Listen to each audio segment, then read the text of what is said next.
Good morning, students. Welcome to another online political science class. And today again we are moving towards the same chapter 3, that is US hegemony in world politics. Students, we have discussed so long about the hegemonizing power of the US. Its structural power, its hard power, its soft power, US attack and invasion, constraint, resistance, how to overcome the resistance power of US and all these things. Today we will go to the other zone and we will explain something else. Okay, so let's start the lecture. See here, I have taken up global village. Now, what is global village? On the other day, we have discussed that US is hegemonizing the world, and today US is ruling the world as the way it likes. Okay, and all the countries, they are sometimes bound by to listen to the US hegemonizing power, and sometimes they are resisting. And if they resist also, they cannot go so far because ultimately they have to come back to the US hegemonizing power caption. Okay, so now what to do? So here it was given here in a book that today the world is a global village. We live in a global village, yes, because we are going to the era of globalization. Today the whole world is on the era of globalization. We are interconnected with one another country. Okay, so we are living in a global village. Now, who is the headman of the global village? Every village has a headman. Okay, so who is the headman of this global village? So let's see. See here, world is a global village. The world is a global village. We all are neighbors. All the countries are neighbors of the global village, interconnected. Okay. US is the headman of global village. Now, who is the headman? US is the headman of our global village because US is the boss. US is hegemonizing the world. US is the sole superpower. US is the only superpower. That's why US is called as the headman of that global village. Okay. If behavior of headman is intolerable, we can only resist the hegemon, that is US. Okay, so I told you that if we don't like the hegemon's power, the US power and policies, we can resist, we can become intolerable with their actions and decisions. We can resist. Okay, but how long?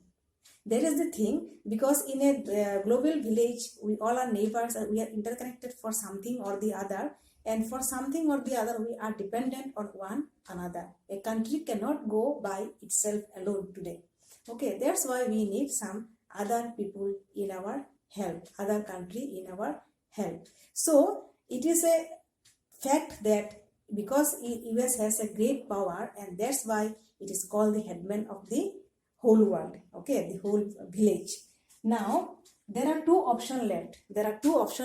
If we are intolerable, if the countries are intolerable with US, what to do? There are two options left. Now, these options are act as dictated by hegemon. हम क्या कर सकते हैं? हम वो जो बोलेंगे हमें करना पड़ेगा. तो जो दूसरे कंट्री है उनको कैसा करना पड़ेगा? Whatever was said by the US. There is no option left. Okay, dictated by the US, जो बहुत सारा कंट्रीज को अडॉप्ट भी कर रहा है, इसको करके जा भी रहा है, इसको फॉलो भी कर रहा है इसको. ठीक है. Otherwise resist as much as possible. Resist, उसको ओपोज करना. जैसे कि हमने अर्लियर वीडियो में देखा है हाइट स्ट्रेटेजी में, जैसे कि चाइना, रशिया, इन्होंने रेसिस्ट किया है. They are separating themselves from US. लेकिन बहुत लॉन्ग टाइम में देखा गया कि somehow or the other, for one reasons or the other, they have to come back and cooperate with hegemonizing power. ठीक है. तो रेसिस्ट या फिर उसको आप क्या कर सकते हो, उसको डिक्टेटेड जो है दे रहे हो उसको आप सुन सकते हो उसको. तो either dictated by US, you have to listen up, or you have to resist whatever said by the US. तो दो ऑप्शन लेफ्ट है. So today we are living in a global village, and the headman of the global village is US because it is a sole superpower. Okay. Now I have taken up other area also today. I have taken up other area also today. And what is that other area? That is Guantanamo Bay. In your book there is a area written down, Guantanamo Bay. Now what is Guantanamo Bay? Guantanamo Bay is a US naval base. Is an US what? It is an US naval base in Cuba, क्योंकि US के जो पास जो country है, small country, वो Cuba है, और Cuba एक island वाला कंट्री है। तो उस आइलैंड का एक एरिया जो है, कोस्टल जो एक एरिया है, उसको इन्वेशन करके रखा है यूएस। और बाद में वो समझौता किया है क्यूबा के साथ, उन लोगों ने, क्यूबा गवर्नमेंट के साथ उन लोगों ने समझौता किया, and they came to a agreement कि one part of the coastal area will be use by US. ठीक है, तो उस जो एरिया है, उस एरिया में एक नेवल बेस बैठाया है यूएस ने। उस एरिया का नाम है ग्वांटानामो बे। अभी ग्वांटानामो बे जो यहाँ पे आप लोग पढ़ रहे हो, क्या है? It is a kind of prison, एक विशाल बड़ा प्रिजन है जो बहुत खतरनाक है यूएस में। ठीक है, ये देखो लिखा, क्रिएटेड इन 2002 में ये क्रिएट हुआ to detain terrorist as US declared global war on terror. हमने पढ़ा ऑलरेडी कि जब यूएस ने अलकायदा के अगेंस्ट में ऑपरेशन किया था, जैसे कि 9/11 अटैक के बाद में, 9/11/2001 का जो यूएस में अटैक किया था अलकायदा ने, उसके बाद में US has declared a global war on terror. Terrorist के अगेंस्ट में ग्लोबल वार छेड़ा है यूएस ने, और बहुत सारे कंट्रीज में शामिल हुए उसको हेल्प करने के लिए। And for that reason they have opened up a prison जिसका नाम था Guantanamo bay, that was created by George Bush in 2002। ठीक है, अभी ये लिखा मैंने। अभी जो प्रिजनर्स है, ग्वांटानामो बे का जो खासियत क्या है, स्पेशलिटी क्या है उसमें, ये एक ऐसा प्रिजन है that prisoners do not enjoy a law of their own country or protection of international law।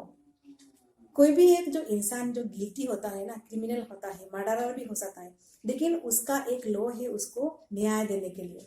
अभी न्याय मिलेगा नहीं मिलेगा वो दूसरी बात है, बट न्याय देने के लिए कोई एक लॉ होता है। यहाँ पे ग्वांटानामो बे में जो भी प्रिजनर्स जाते हैं उसके लिए कोई लॉ नहीं है, कोई भी लॉ काम नहीं करता। ठीक है, ये जो प्रिजनर्स है दे विल बी डिटेन्ड। क्या होगा ये? Detention without trial. ये जो लिखा है ट्रायल, ट्रायल का मतलब क्या होता है? ट्रायल का मतलब है जो ट्रायल नहीं होगा, उनका केस नहीं लिया जाएगा कोर्ट में, वो ऐसे ही रहेंगे प्रिजन के अंदर में, and they will live like that as long as US want. और इसमें जो इसमें जो प्रिजनर्स है ना, इस सब ज्यादातर ये जो प्रिजनर्स है, नहीं सबके सभी 245 prisoners were there in Guantanamo Bay that time। ये कमते अभी आ गया, अभी बहुत सारे को फ्री भी कर दिया यूएस ने टाइम टू टाइम। अभी जो लास्ट में जो बचा है उसमें 40 prisoners were there in Guantanamo Bay। तो उनको बहुत, this prisoner is known for its torturedness, is trial without, जो ट्रायल नहीं होगा, विदाउट डिटेंशन में रहेंगे, and there will be no trial, और उनके ऊपर बहुत टॉर्चर होता है, क्योंकि ये they are the top most terrorist people in the world. ठीक है, इसके कारण ये खोला भी गया है यहाँ पे। अभी president Barack Obama, you all know president Barack Obama was one time US president. तो he tried to close it but failed as Congress resisted. Congress जो यूएस पार्लियामेंट है उसने रेसिस्ट किया इसको बंद करने के लिए। Barack Obama, because there are many criticism coming up from different sides. बहुत सारे जो ह्यूमन लॉ है ना, जो ह्यूमन राइट्स का जो एक्टिविस्ट लोग है, जो इसके एमनेस्टी इंटरनेशनल जो एक ह्यूमन राइट्स के लिए जो काम करता है एक बॉडी है, ये सब लोगों ने प्रोटेक्शन किया, प्रोटेक्शन किया इनके फेवर में। मतलब अभी तो इंसान है तो इसके अंदर में ट्रायल नहीं होगा तो ऐसा नहीं हो सकता है। तो इसके कारण उनको बहुत वो किया, तो उन्होंने इसको प्रोटेस्ट किया इसके ग्वांटानामो बे के अगेंस्ट में, इसका जो लॉ रूल्स एंड रेगुलेशन इसके अगेंस्ट में। लेकिन फिर यूएस का जो पार्लियामेंट है इसको इन्होंने मना कर दिया इसको खत्म करने के लिए। Okay, so that is all about Guantanamo bay, a highly क्या बोलते हैं उसको, reputed prisoner in the sense that it was prison that is done without trial. ठीक है, ये तो आज हमने दो चीज पकड़ा है यहाँ पे, one is global village and one is Guantanamo bay. Okay, thank you students.